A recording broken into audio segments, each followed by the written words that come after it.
Welcome everyone. I'm Julie Chabdi, Wellness Program Coordinator and Co-Chair of UCR Healthy Campus. Thank you so much for joining us today for an hour of kindness as we kick off our Live Kind campaign. Today we are launching our campaign with our first ever kindness panel. This panel will feature UCR psychology faculty who research the effects and impacts of kindness on emotional and physical well-being. They will share insights into kindness and ways to encourage the UCR campus community to be kind to one another and create a sense of community and belonging. Just a couple of housekeeping things. We are recording this session and you will be muted throughout the session. However, you can communicate with us through the chat function, and at the end we will have a Q&A session. So I'm going to go ahead and start the presentation, but before I do that, I want to thank the planning committee, the individuals involved in making this happen. They are Crystal Petrini, Tom Stoner, Agam Patel, Jennifer Syverstein, Amy Trin, and Carly Labrador.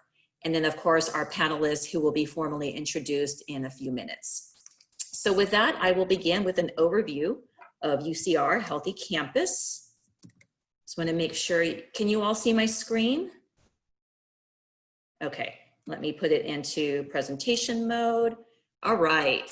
So UCR Healthy Campus is part of the larger system-wide UC Healthy Campus network, in which former President Napolitano provided an initial financial investment for each campus to create a culture of health at their respective UC campus. We are fortunate here at UCR to have the support of the Chancellor, and he states that Healthy Campus is a comprehensive approach to elevate health and well-being at UCR. UCR is committed to the health and well-being of faculty, staff, and students, and embrace an environment that both supports and encourages the health and well-being of our campus community.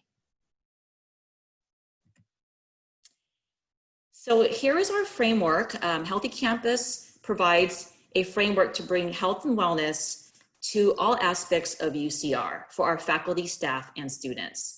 Our aim is to create an environment where we can integrate and infuse health and well-being into all aspects of our daily operations, our classrooms, and our departments. Here's our look at our leadership team.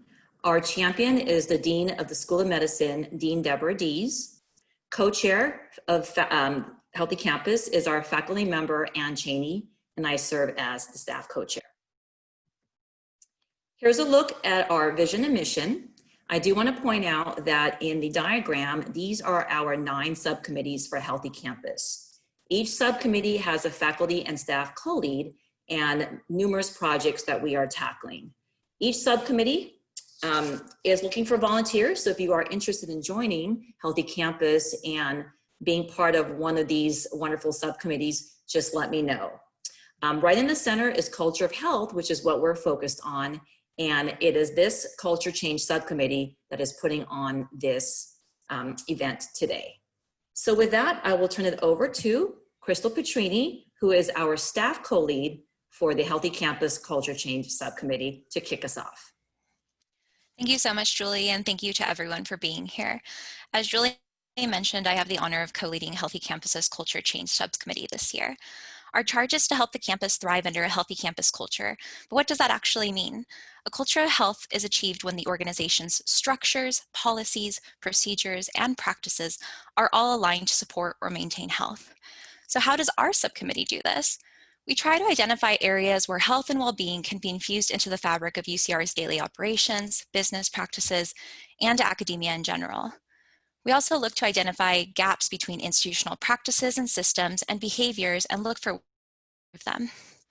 Some of the ways we've done this is through various projects, such as the Healthy Campus Pedagogy Practices, which shows faculty and instructors how they can infuse well-being into their learning environments. We've also partnered with Human Resources to improve the flexible work arrangement guidelines, and we're continuing to partner with our Chief Human Resources Officer, Tammy Few, to continue to expand these and more resources to staff. We also created a guideline for conducting healthy and productive meetings, which gives you tips on how to make the most out of the limited amount of time and energy we have during the day. Several of the committee's brainstorming sessions have called for more programs and projects focused on creating belonging. Our campus does a great job at diversity in most areas. As you all know, we can just look around this session or usually any rooms that we're in, and we're all included as Highlanders and members of our campus community. But how do we make sure that every single member of our campus feels like they truly belong? As we discussed potential strategies, we found that another university had implemented a kindness campaign on their campus. What our team really liked about this particular campaign, however, was that it wasn't just a feel-good, how do we make people be nice to each other kind of campaign, but it was tied to research around how practicing kindness, gratitude, and compassion increases not only our individual and collective well-being and morale, but it also increases our overall business output and enhances our capacity to face daily challenges. And who couldn't use more efficiency and capacity in their lives? I know I could always use more. And so this brings us to today. Our hope is that the panel of experts in well-being and related psychology fields can share some strategies we could take and start implementing today. They'll discuss approaches that each of us can use not only to improve the campus culture and our own happiness, but they'll also discuss how kindness can be used to stand up to injustice and inequity and other difficult situations. The hope is that we'll be able to have additional panels in the future in order to gain different and varied perspectives on kindness and its impact on each other and our world. We already knew we had to do more to change and improve the campus culture at UCR, but with the addition of a global pandemic, a recurrence of the demands for social justice, and the impending election, the place where we should all be able to escape all of these external pressures should be here at the campus we call home. The work will always remain the work, but the way that we behave and interact with each other as we do that work is what makes all the difference. And with that, I'd like to introduce my partner and faculty co-lead of the Culture Change Subcommittee, Dr. Jennifer Syvertson. Hello, everyone. Thank you so much, Crystal. Thank you, everyone, for being here. I'm Jennifer Syvertson. I'm faculty in the Department of Anthropology, and I am a co-lead of this Culture Change Subcommittee. So it's my pleasure to introduce our four esteemed panelists today. I would like to start with Sonia Lubomirsky. She's a distinguished professor and vice chair of psychology at UC Riverside and author of The How of Happiness and the Myths of Happiness, published in 36 countries. Her research focuses on how happiness can be durably increased via kindness, gratitude, and social connection interventions. Her work has received many grants and honors, including the Diner Award for Outstanding Mid-Career Contributions, the Christopher J. Peterson Gold Medal, and the UC Riverside Faculty of the Year Award twice. She has 4 kids, ages 7 to 21, and lives in Santa Monica, California. Next, we have Kalina Michalska. She's an assistant professor in the Department of Psychology at UC Riverside, and she's the director of the Kids Interaction and Neurodevelopment, or KIND lab at UCR. She is also a member of the Interdepartmental Graduate Program in Neuroscience and the Department of Psychiatry at the School of Medicine. Prior to joining UCR, she received her PhD in developmental psychology from the University of Chicago and spent several years as a fellow at the National Institute of Mental Health Intramural Research Program. She combines neuroimaging, autonomic measures, and behavioral observations to understand the neural systems underlying empathy and other interpersonal emotions. She is particularly interested in how deviations in these processes relate to aggressive behavior problems and anxiety in childhood. Megan L. Robbins is associate professor in the psychology department at UCR. She received her PhD from the University of Arizona and her BA from the University of Texas. Her research focuses on understanding how people's daily social interactions are related to health and well-being. In her work, she often uses the electronically activated recorder, or EAR, which audio records social interactions and settings as they naturally unfold. Finally, we have Kate Sweeney, who is a professor of psychology and a Teresa and Byron Pollitt Endowed Term Chair at UCR. She has published nearly 100 papers on the psychology of uncertainty and related topics. Her work has been covered by the New York Times, the Washington Post, NPR, and other top media outlets. So welcome to all of our panelists. Great. So we're going to kick off the panelists with Crystal asking the first question of the panelists. And I'm going to stop sharing so we can see everyone, and we'll have the questions in the chat. Thanks, Julie. So yes, as you all can see, the first question is, what are some ways to create a culture of kindness at UCR? And specifically, what can each of us in our different constituencies do to contribute to that culture of kindness?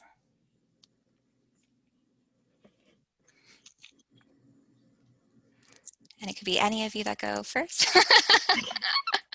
I'll break the seal here.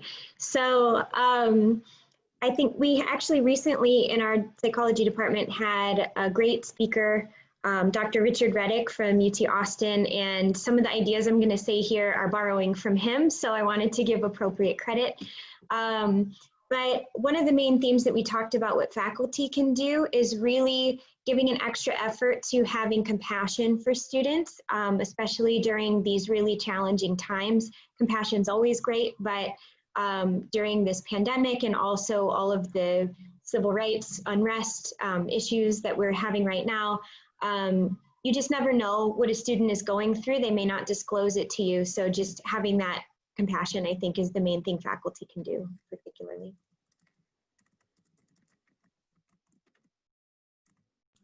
I guess I'll go next. Hi, everyone. Really, thank you for having us here.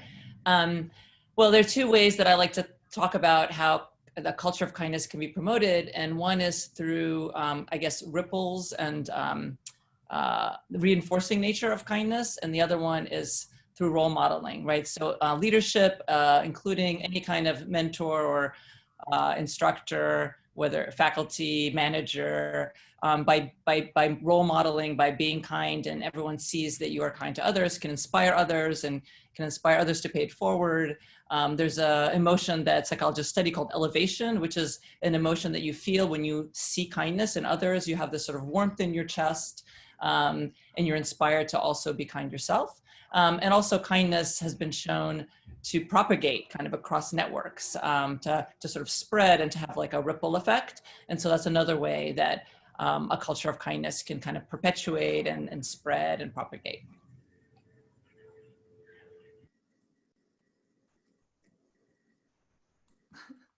I can go next. Hello everyone.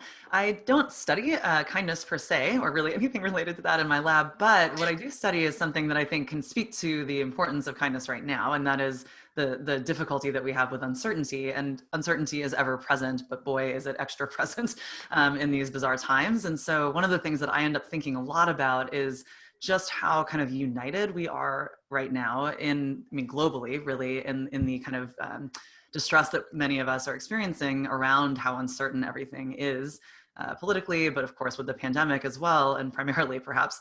And so I think that something that may be useful to consider is that like everyone is struggling. We're all in this together. And if like as a faculty member, if one of my graduate students, isn't quite meeting the goals that we set, at the beginning of the quarter, at the beginning of the year, some compassion in this moment is, I think, more than usually warranted.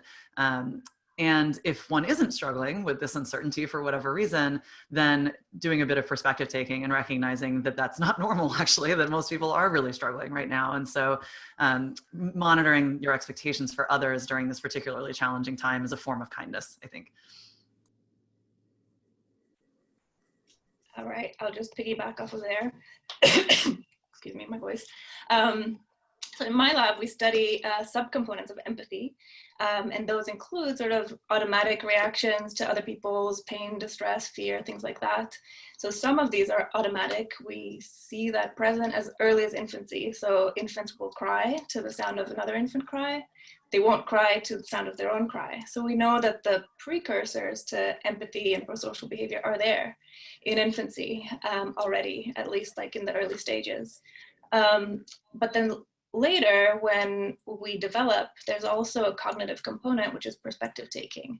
And I think one way to foster kindness is to take other people's perspective. That means listening to their perspective, not pretending that you understand it. So like there are many, many students on campus whose experiences I don't share, but what I can do is be patient, listen, try to take perspective, and that's sometimes effortful. So I can consider somebody else's point of view by engaging in mentalizing, perspective taking, and things like that. So Thank you all so much.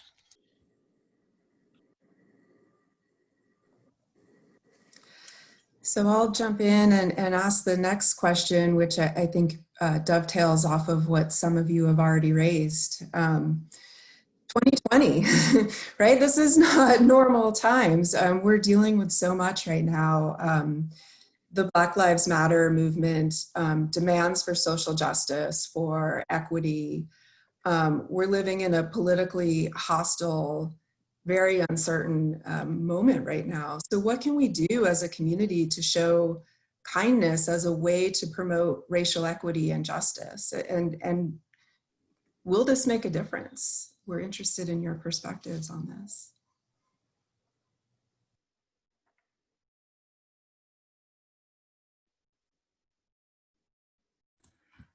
I'll sort of hopefully begin the conversation, but maybe this won't be the primary theme, to look back a little bit at, obviously racial injustice has been a problem forever, but you know, the sort of current unrest began really just right at the end of our spring quarter in the instructional calendar. And so I was teaching classes, I think most of us faculty here were, during that time. And I had to learn some really quick lessons, I think, about compassion during that period of time, and sort of recognizing that as a relatively privileged person and as a white person, that I was not experiencing distress in the same way that many of our students were, and many of my coworkers were, in fact. But to sort of, back to Kalina's point really about empathy and perspective taking, to try to listen and understand that, you know, realistically getting things done during that period of time for people who were in the midst of so much suffering was just absolutely impossible. And so though that sort of crisis level may have diminished a bit, certainly the problems still remain. And so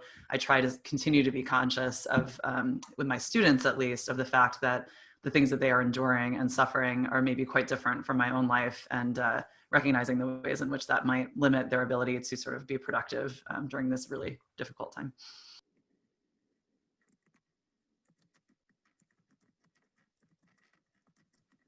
You might also consider, if you're comfortable, sharing the experiences that you're going through as well. And that might be one way that people can use social connection to try to partly get through this. It's a really crazy time for social connection. We have to be distant from one another. You know, face-to-face contact is now this. And in addition to all of the, you know, the political fighting, the racial tensions and things like that, it can maybe at first seem strange to suggest social connection as part of the solution, but we certainly can still keep trying in all the ways that we're able to connect with the people that we do have access to, you know, on the phone, on Zoom and things like that, and try to share our experiences. So and in terms of being on campus, we certainly all have interactions with each other, you know, with faculty, students, staff, and leadership. I think that sharing your own story can be a really powerful way in signaling to others that it's okay that it bothers you, whatever it is, and maybe you'll strike a connection with somebody who's going through a similar experience. Thanks, Megan. Megan and Kate, both of you. I actually was going to also talk a little bit about connection as well. And kindness, one of the main reasons that kindness makes people happy is because it makes you feel more connected to the person you're helping, but also just connected to to everyone. Like, it's like makes you feel like that, like human beings are interdependent and we're all in it together. But some research shows, and I'm really interested in this actually, is how can you, through kindness and through connection, I guess, overcome prejudices and biases. And so there's some research that shows that when you get to know someone in a kind of an intimate way, not necessarily sharing your secrets, but just really talking genuinely about how you're really feeling, it makes you, you know, feel closer to that person. And even if that person is very different from you and they're from a different ethnic group or background or whatever, or age. And so just really asking questions, you know, it's really hard to teach someone how to, I don't know, like how to connect. But one way is to ask a lot of questions and to really follow up, you know, to not just like look interested, but really follow up and be authentically interested, and to ask like, well, how, you know, and it could be about their background. It could be like, what are you going through? I mean, it could be just your interests, like what music are you listening to right now to help you cope? because most people like to talk about themselves and they like to share. And that really helps you kind of break down some of those walls and barriers that we have. I mean, I've begun to do this actually with my own students more, where I used to kind of just get right to work, in our lab meetings. And now we start every lab meeting talking about like a positive, usually because we're a positive psychology lab. So we talk about positive things that have happened or something we look forward to. There have been weeks where like nothing positive has happened because it's been so rough, but we're like, okay, what are we looking forward to? Sometimes we talk about negative things too, but sometimes that can just be a downer. And so I've actually learned so much about my students. And I don't, it makes us all just feel more empathetic. Kalina can speak to that. Like I can put myself more in my students' shoes when I really know about like the experience they had with their grandmother this weekend. So it doesn't have to be super personal, but just like getting to know people just a little bit more than you usually do, whether it's your students or colleagues or neighbors, I think can really help overcome those biases and prejudices. Thank you for that. I would also say, on top of that, in my lab, we study fear and fear learning as well. And fear really inhibits empathy. I study some kids who have too little fear and they are aggressive and callous towards others because they don't recognize fear in others. But also we look at children who exhibit too much fear. So if you're afraid of the other, if you're afraid of what might happen, that actually is quite a self-focused emotion necessarily, because you want to get yourself out of the situation that makes you feel uncomfortable, that makes you feel weary. And I think trying to overcome fear. So in my lab, we have a big poster that says, "Don't feed fears." So if we can overcome the initial fear reaction and then try to take somebody else's perspective, I think that's a really useful strategy. And fear of the unknown, sort of what Kate was saying, and try to just introspect a little bit and think about, why am I afraid? Like, what is it that I'm afraid of? What is the worst thing that can happen? And if you can reevaluate, reappraise that fear and think, okay, like I'm afraid that I'm gonna come across as naive, or I'm afraid I'm gonna hurt someone, I'm afraid I might say something stupid. And if we can sort of introspect, I think overcoming fear is a big important pathway towards empathy. Another thing that I've been thinking about a lot, and I'm so proud of the students and of the young people who are taking initiative and charge and are really pushing for these changes. I think they're really important. So one thing I've been trying to do is sort of take stock of, how am I promoting equity and diversity? I would like to think that I'm doing a good job, but actually when I write it down, there's so much work to do. And so really taking stock of, okay, how can I be better? How can I ensure that everybody's represented? How can I recruit students of color? What are the things that I'm not very good at?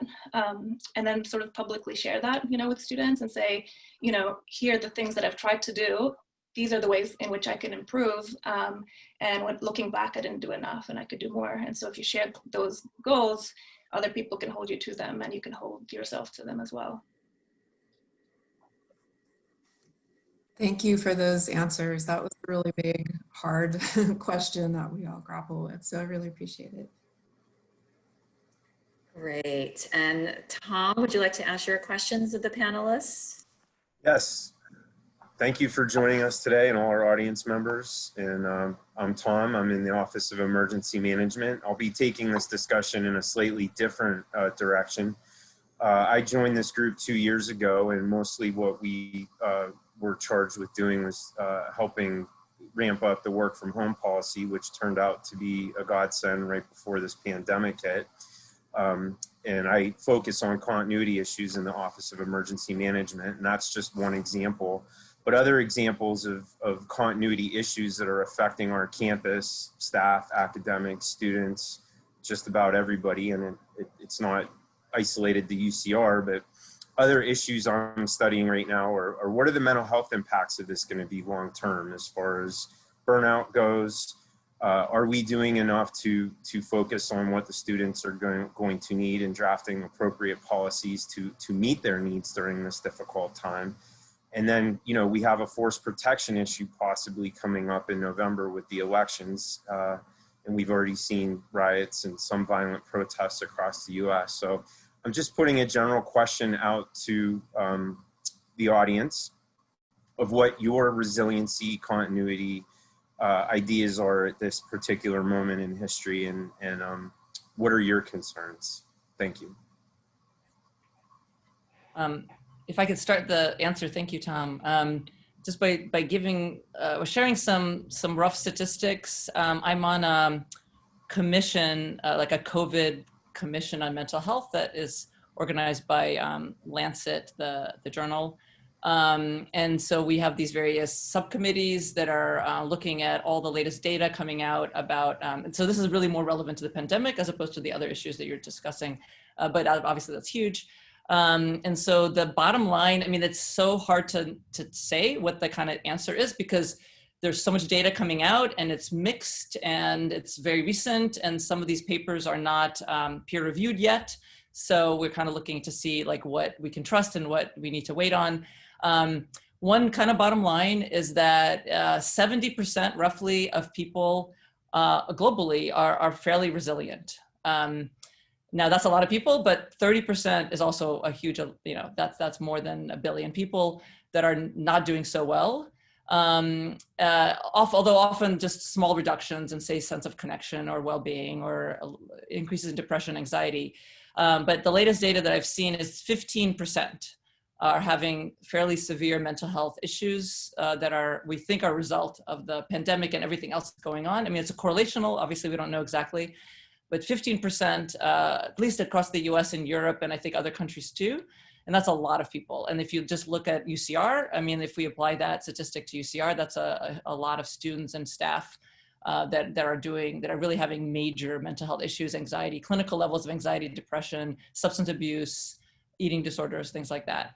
And so we need to really think, I know that there are mental health professionals, that there's a conference that I'm part of, that they're just preparing for a huge onslaught of people who are going to be needing mental health treatment. And so they're like, there's a question that just came out to the group, like, what are you doing to prepare, you know, as a mental health professional? We're not mental health professionals. I mean, we're not clinicians, but the others are preparing. So I guess that's how I would start with, by talking about what is going to happen to all those people who, including our own students and staff, who are having acute issues, you know, whether we have enough resources for them, you know, in terms of counseling, but also just resources that we can all partake, like trying to, you know, practice more gratitude and kindness and social support, but that is not always the answer, right? That is often not sufficient.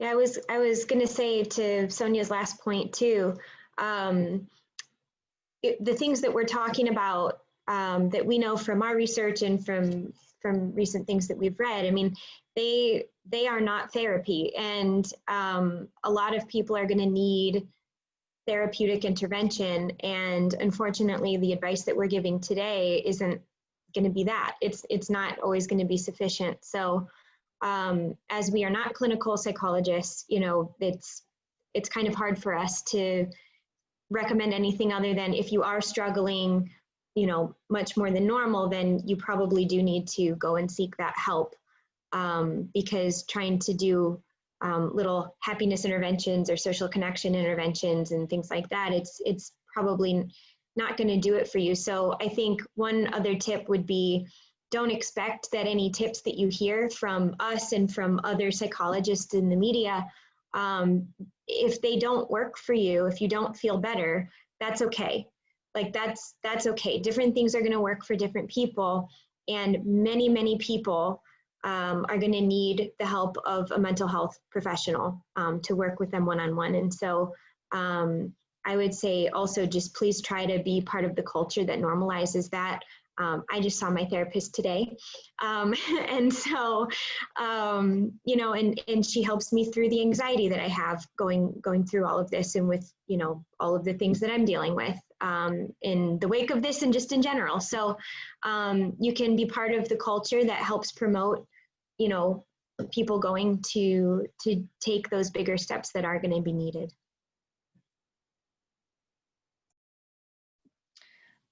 I'll follow up on that. I think that's a good reminder. And I think it's also important to accept negative experiences non-judgmentally. Like, it would be very strange if we were all fine, right? Like, if you're like, oh, this doesn't affect me.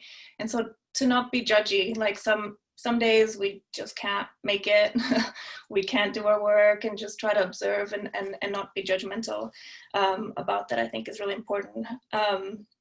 We talked a little bit about sort of cognitive reappraisal, so trying to reframe problems, and that's tough. Not everybody can do that. Can I reframe the fact that I have to work from home in a way that's positive? Like, now I can spend more time with my partner. So there are aspects that we can reframe, others that we cannot, and I think it's important to accept them in a non-judgmental way. Research does show that if you suppress your emotions, lots of, like, decades of research shows that if you suppress those negative feelings, that has cognitive outcomes, mental health problems. It also affects people around you. Like, if you're just trying to hold everything in, it can work for some people, but for others, it might not be the best strategy. So I think, like, being flexible in our strategy use, like, maybe, suppression will work one day. Maybe cognitive reappraisal doesn't work another way. So trying to not be too rigorous. Another strategy that we've observed in my lab, so we did a study of kids and their families throughout COVID. All of the kids and their families come from Latinx communities, and so they're disproportionately affected by some of the pandemic and issues of social justice. We looked at kids. We also combined our data with 12 other labs. And we're absolutely seeing that levels of depression, anxiety, distress have gone up in 8 to 12-year-old kids. Like, absolutely, they've gone up across multiple labs with thousands of participants.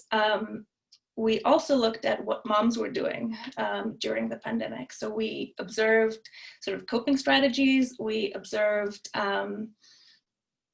gratitude, among other things. And one of the things that came out was that all children are more distressed than they were, but children whose parents engage in more problem solving. So, like, problem solving, like, here's a problem, what's in my power to address that problem? So it sort of fuels planning for these kinds of situations.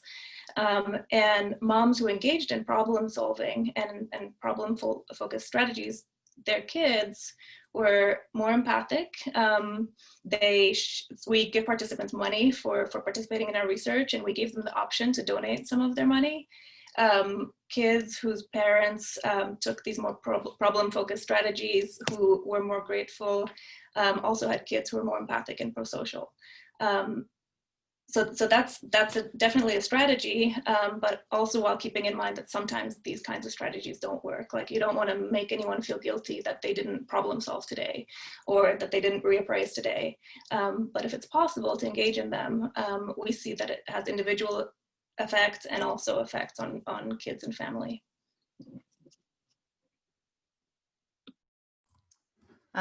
Yeah, so I'll add just, another strategy that is, to Megan and Sonia's point, deeply insufficient for significant distress, but might help and just, make a hard day a little bit easier. And also, to Megan's point, I see my therapist this Friday. Normalize mental health treatment. I'm all for it. So one of the things that I have been thinking and talking the most about during this period, because of a study that I did early in the pandemic, is the concept of getting into a state of flow, or the concept of flow. And a flow state is typically just sort of described as being like in the zone, fully absorbed and engaged in a particular activity. The kinds of activities that get people into that state of mind where, like, you sort of lose your sense of self, you're just out of your head, you're all the way into the thing you're doing, time flies by, worries sort of, disappear, at least temporarily. The things that tend to get people into that state are variable, so everyone can sort of find their own flow activities. But the things to look for, or maybe be intentional about, if you can't control the activities you're doing, are challenge yourself at the right levels. So push yourself, but not to the point of frustration. Find a way to track your progress. And so you can kind of see that you're moving towards a goal. And actually, the third one I should have started with, which is ideally the activity is at least somewhat enjoyable. We don't always have a choice about that, of course. And if you can kind of add those things all together, you can really benefit your well-being during this time and in any time by finding moments of flow. What we found in our particular study, this was in China actually in February, or we all kind of understood what was coming to us. But while it was very much in the sort of worst part of it in China, we did a big survey with about 6,000 people across China just on social media because lots of people were quarantining, and asked people lots of questions about their well-being and their health, but also about kind of what sorts of essentially experiences they were having or mindsets that they were in. So we asked about things like mindfulness, which speaks, I think, or Kalina was speaking to mindfulness to an extent with the non-judgment. But we also asked about flow, and sadly did not ask what exactly they were doing to get into flow, but we essentially asked, like, are you feeling these things that we know flow feels like? And what we found is that both mindfulness and flow were great for well-being, or they were associated with higher well-being kind of across the board.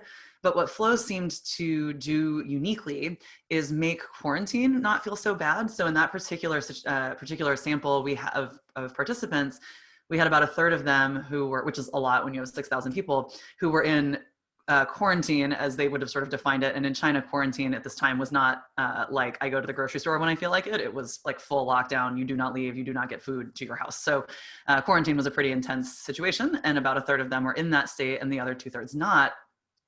And not surprisingly, people in quarantine were not doing very well relative to those who weren't. But if they were experiencing, reported to us at least, that they were experiencing these conditions that feel like flow, they were doing about as well, actually, as people who were not in quarantine. So it seemed to, I'm going to use, for the scientists here, causal language for a correlational finding, which is to say we can't be sure what's causing what. But it looks a lot like maybe flow is a way to kind of ameliorate or reduce some of the distress that might be associated with this long now period of isolation and at least partial quarantine. So that's the most promising thing I've found so far. Great. Well, thank you so much, Sonia, Megan, Kalina, and Kate, for sharing your professional as well as your personal expertise with all of us. A lot of great strategies, great research. I hope that the attendees will at least, try one, if not more, of the strategies that you presented today. So what I'd like to do next is spend a few minutes on the LiveKind campaign and show you the campaign, and then we'll open it up to Q&A from the audience and have panelists answer any questions that come up. So let's see here. Let me just get to the slide.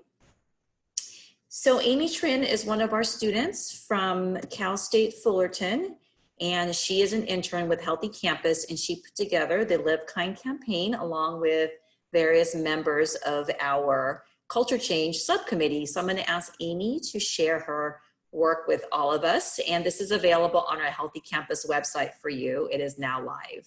So Amy, would you like to cover the materials? Yes. Hello, my name is Amy, and I'm an intern at UCR. I don't have it yet, but I'm doing my MPH at Cal State Fullerton, and I'm in my second year, so I'm almost done. The first thing that I want to talk about is the Take the LiveKind pledge. So the purpose of this pledge is just to give you a visual reminder to always be kind. You could post this pledge in your personal room, workspace, and it just gives you a reminder to live kind and always be kind to others. You could also share this on Instagram, Facebook, or Twitter, and make sure you use the UCR LiveKind hashtag. The second thing is the LiveKind posts. So if you do have any of these social medias, just go ahead and give us a follow. Every week, we will go ahead and post a LiveKind post, and each post will have a different act of kindness activity. These posts are meant to encourage others on the different ways to spread kindness in our UCR community. The third one is the Share a Gratitude card. So you could, there's two types of cards. You could either write a letter of appreciation or just check mark a box. Some examples are like, thank you for making me smile. Thank you for giving me a hand. Thank you for being supportive. Thank you for going above and beyond. And thank you for doing a great job. So you could send this to any classmate or faculty member. And the purpose of this is just to, expressing your gratitude is strongly associated with greater happiness. And writing a thank you letter can make yourself happier as well as the person who has impacted your life. So doing a simple gratitude card is an easy way to increase kindness.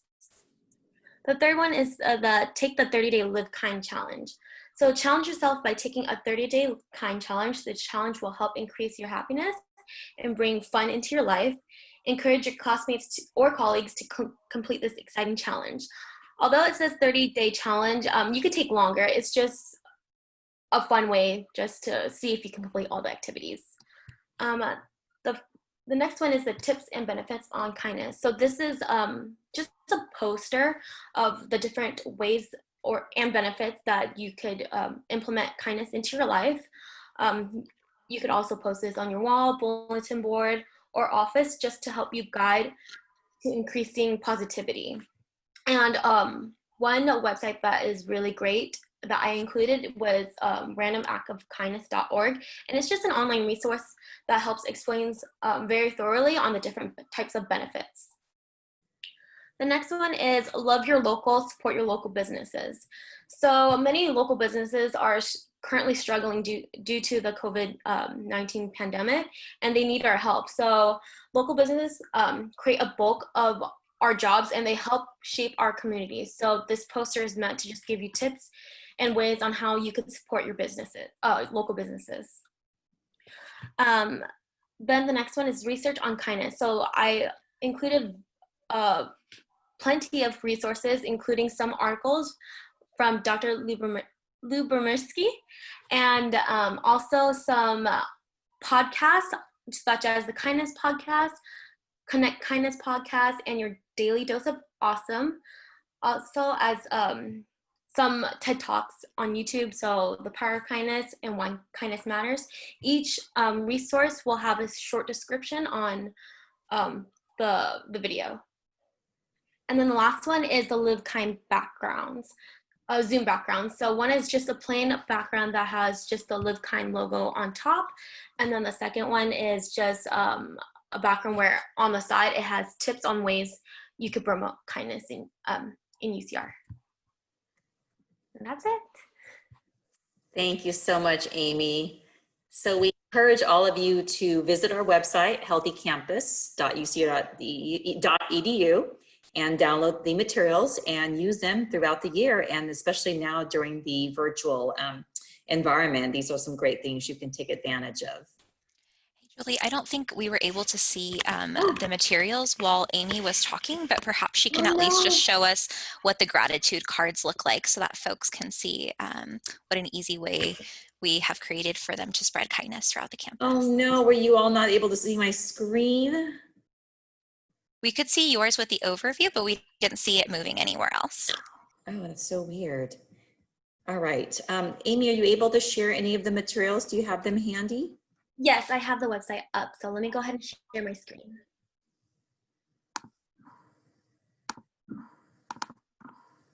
I was scrolling through everything. Can you guys see this? Yes. Okay. So this is the Live Kind pledge. Let me see. Oh, we'll pull up right here. Well, we'll see it in the next slide, but here's the Live Kind pledge. And then these are the these are the type of Live Kind posts that you would see if you were if you're going to follow us on Facebook, Instagram, or Twitter. They will be posted weekly, so we'll have a different one each week. These are the gratitude cards. So this is the first one is just, you know, a free response. Just write whatever you want to that someone. And then the next one is just a check mark. So you could choose one, multiple, if you'd like. This is going to be the 30-day challenge. Like I said, you don't have to complete it in 30 days. It's just a fun way to see if you could challenge yourself. These are just the tips and benefits. So you can print it out, post it on your wall, at home, on the fridge. And then here's a poster on how to support local businesses. And here are just the list of all the research on kindness. Here are some more online resources, so podcasts and audio. And then here are the Zoom backgrounds. Thank you, Amy, for doing that brief visual for us. And I apologize for those who couldn't see my screen moving. Julie, can I just say something really quickly? Thank you, Amy. I just wanted to say to everyone that all of these practices are supported by research, and there's just tons, probably dozens of studies that show, for example, that if you express gratitude by, whether it's writing a little note to someone or posting something on Twitter or writing a list and doing acts of kindness. In our studies, our studies are really simple. We just tell people for the next month, every Monday, or pick one day a week, just do 3 acts of kindness that you don't normally do. And that is sufficient to increase well-being and to increase a sense of connection. It's going to be different for different people. So I don't tell people to do it the same way. You can kind of tailor it to yourself. But anyway, I just wanted to kind of make a note that all of these sort of practices and recommendations are supported by empirical research. Thank you for adding that. Great. And I see that there's a question about the pledge, which brings us to the final slide we have. So it's perfect timing. And I'm going to turn it over. Can you all see my screen now? Let's see here. Oops, current slide. Okay. Tom, do you want to talk about the final pledge, and then we'll open up to Q&A? Yes, absolutely. So we would love to share with you our commitment to be kind, and we'd like you to take a pledge and encourage your peers, students, coworkers, and everyone else to take the pledge as well. And that's, allow everyone to create a positive environment, not only at UCR, but in your personal life and with your family. So I just want to say how proud I am of everybody on this panel too, and how hard they worked over the past couple weeks to put this together, especially Amy. She did a great job, and I hope you guys are proud of her. Absolutely. And with that, thank you to the team and the panelists. And we have about 10 minutes for questions and answers. So if you have a question, feel free to type it in the chat and we will answer your questions.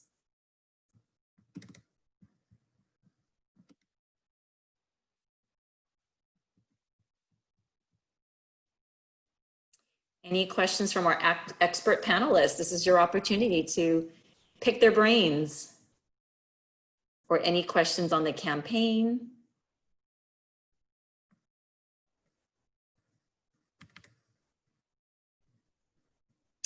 We have a question.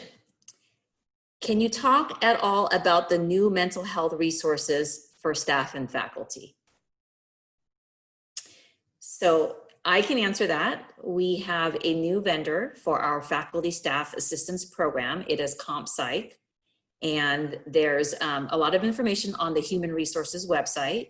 They provide free confidential counseling for faculty and staff.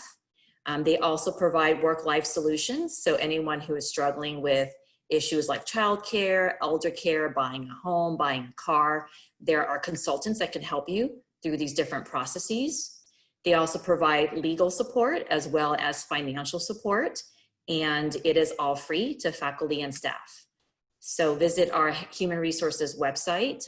I can add the link in the chat shortly, and there's more information on how to contact our new faculty staff assistance program vendor.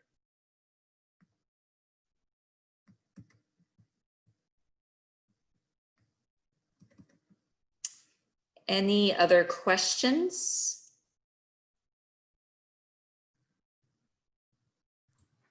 There's one that popped up in the Q&A window rather than the chat window. Oh. How can students and I get involved in the kindness campaign? Excellent question. Well, I can start and anyone else can chime in. There's a lot of things you can do. You can encourage your students to take the 30-day kindness challenge, maybe as an activity together you do in class or individually. The various virtual Zoom links you can post, maybe during your lectures so people could see the tips behind you and be reminded of the different things. Maybe there's, as a faculty member, maybe there's a way to integrate into your classroom assignments, having your students, I don't know how, but maybe there's ways that they can incorporate kindness strategies into projects and activities. So those are some things I can throw out there if anyone else wants to chime in, especially if you're faculty dealing with students, you might have some other thoughts too.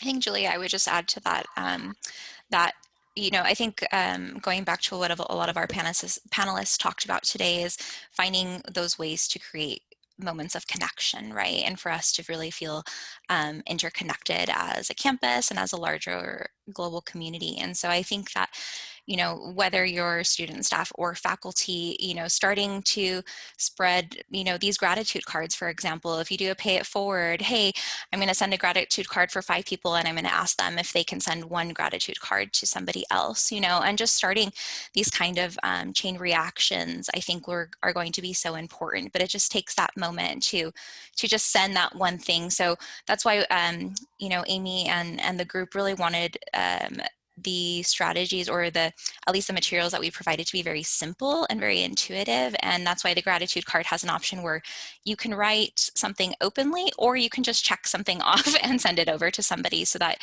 you know, it doesn't take too much effort on your part, but it gives you a little boost of happiness, and it gives that person a boost of happiness, which of course ripples out into every other interaction that they're having. So I think that no matter who you are on the campus, we have plenty of resources for you to be involved in the campaign and continue to spread the campaign throughout the academic year. And if you'd like to be involved directly on the campaign as part of our Culture Change Subcommittee, then please feel free to reach out to me or Julie or anyone that you know that might be connected, and we're happy to include you. I wanted to also add something, which is something we haven't talked about, which is that sometimes gratitude and kindness can backfire and actually undermine happiness. And I think it's important to mention that because for starting with gratitude, gratitude generally is a very positive experience and emotion, but sometimes it can make people feel guilty for say not expressing gratitude sooner. It can make you feel, certainly it can make you feel indebted. In some languages, actually the word grateful is the same as the word for indebted, because they go together. Now, I don't think indebtedness is necessarily a bad thing, because it can inspire us to sort of pay back. And it can also be awkward, right? Like when you share a gratitude card with someone, they might not respond positively always. And so just want to just kind of be aware of those things. I think those are, you know, minor issues, but we just need to be aware of them. And kindness, I think there's even more potential to backfire. We all know people who are too kind, right? They're too compassionate. They spend too much time helping others at the expense of their own self-care.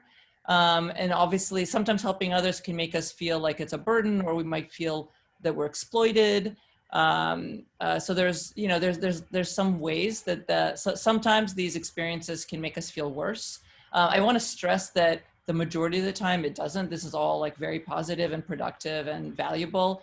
But I think it's always good to kind of, just like when you're taking a medication, there could be side effects, there could be adverse effects. Sometimes I want to also kind of bring that up and caution people.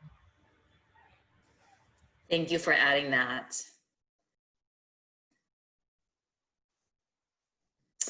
So the link for the Faculty Staff Assistance Program is in the chat. Thank you, Demetrius, for putting it in there. Any other questions? We have a few minutes left, or any other last minute thoughts from the panelists or the planning committee that you would like to share with the group?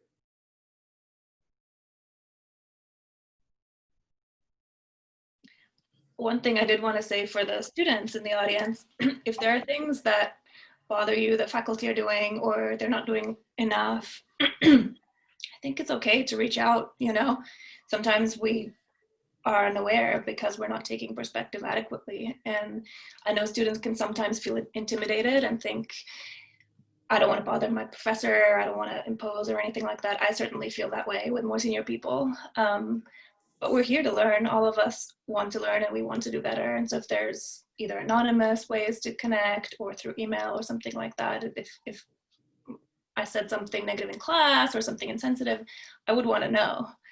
So please feel free to somehow communicate in whatever way is comfortable for you. Thank you for adding that, Kalina. Anyone else? Last minute thoughts or advice? Oh, I see something in the Q&A here. Let me look. It looks like the gratitude cards are not fillable. Is the thought that we will print and mail them to people's homes? Yeah, originally when we designed them, this was pre-COVID, so we thought they would be hard copy cards that we could give out on campus. So we will take a look at that and see if there's a way we can create an online virtual type of card that you can easily just sign or fill in. Thank you for that feedback. Okay, well, if there's nothing else, on behalf of Healthy Campus, I would like to thank our panelists, Sonia, Megan, and Kalina, for spending an hour of your very busy day with us to provide your expertise, and really, really appreciate it. And of course, to the planning committee, Jennifer, Amy, Carly, Crystal, Tom, and Agam, thank you so much for planning and hosting this LiveKind campaign. We will continue to add to the LiveKind campaign. So if you want to be part of it, you want to create some materials, you want to join the team, please let us know. And I see a lot of great comments here in the chat. So thank you, everyone, and stay safe and healthy. And we'll see you at the next panel in the future. Bye, everyone. Good afternoon.